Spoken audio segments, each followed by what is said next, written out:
Ok, maintenant, moi c'est Victor. Imaginez juste, j'ai Ronaldinho dans le dos. Je suis sur le côté, tac tac, ça vient et là, boum boum. Vous avez vu le geste? Le flip flap. Tac tac. Quand on part derrière, en fait l'adversaire il reste figé et boum, ça nous donne un temps pour partir.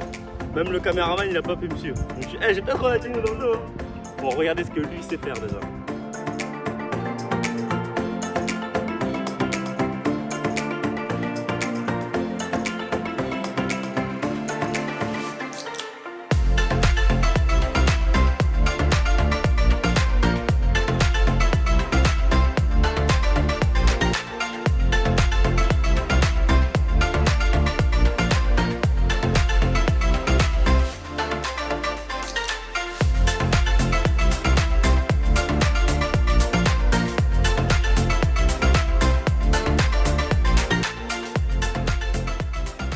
Alors Ronaldinho, vous avez vu, ça va super vite, hein. Vraiment le geste, lui il part très vite.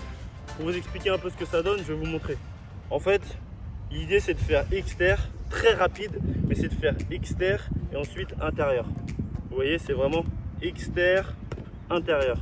Et en fait on vient frapper, là, sur le extérieur ça c'est simple, c'est une conduite de balle entre guillemets.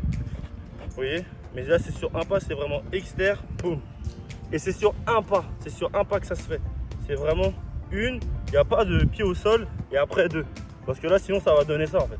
Ce qui est très bien aussi. Wow, je l'ai mal fait. On la refait ensemble. Si je touche le pied, ça va faire une, deux. Ça peut être bien aussi, ça peut être un geste, mais c'est pas le flip flap. Le flip flap c'est vraiment le pied il touche pas le sol.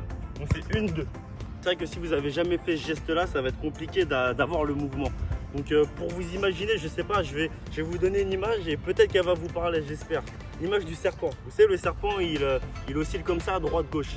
Et tac tac, il peut aller et puis après il va choper sa proie. Et en plus, le serpent, s'il te mord, c'est compliqué. Donc si tu arrives à faire le flip flap, ça va être compliqué aussi pour l'adversaire. Donc ce qu'il faut faire, c'est vraiment déjà que ça soit un peu un chewing-gum en fait, vous voyez. C'est vraiment que, vous voyez, même si je le fais à vide, vous voyez mon pied, là vous voyez qu'il est, il est très flexible. Et là aussi, là, vous voyez, c'est très mobile. Donc ça donne quoi avec le ballon? Pensez au serpent, ok? S'il y en a qui ont des meilleures images et qui arrivent à le faire, mais dites-moi en commentaire c'est quel animal chez vous. Oui, ça fait pam pam. Vous voyez, c'est vraiment on oscille gauche, pas gauche, droite gauche, pardon. Pac pac. Là je le fais vite. Si je le fais un peu moins vite, ça fera. Vous voyez? Le conseil que je peux vous donner au début, c'est de le faire même déjà de manière très lente. C'est-à-dire une et après deux. Vraiment avoir l'habitude de toucher comment le ballon. Alors pardon, avant qu'il parte trop loin. Pas faire extérieur et après vraiment intérieur. Parce que vous ne toucherez jamais le ballon là avec le flip flap. Mais faire extérieur et après toucher juste avec là, le bout là. Votre pouce qui est juste derrière. Boum. Vous voyez? C'est vraiment faire extérieur et boum. Parce que c'est ce geste là en fait qui va vous aider. Donc vous faites ça sur 10 mètres, aller-retour. Et une fois que vous êtes à l'aise, vous réduisez ce temps là. Vous réduisez ce temps là, vous voyez? Vous réduisez ce temps là. Vous faites aussi vos allers-retours. Vous pouvez faire 2 ou 3 allers-retours, c'est bien. Et après le faire sur le geste dans un même temps. Mais peut-être un peu plus lent. Vous voyez? Dans un même temps. Et une fois que c'est ok, pareil, vous pouvez faire 2 ou 3 allers-retours. Une fois que c'est ok, vous pouvez le faire arrêter. Juste bien un arrêté. Bam bam. Voilà, juste un. Vous voyez?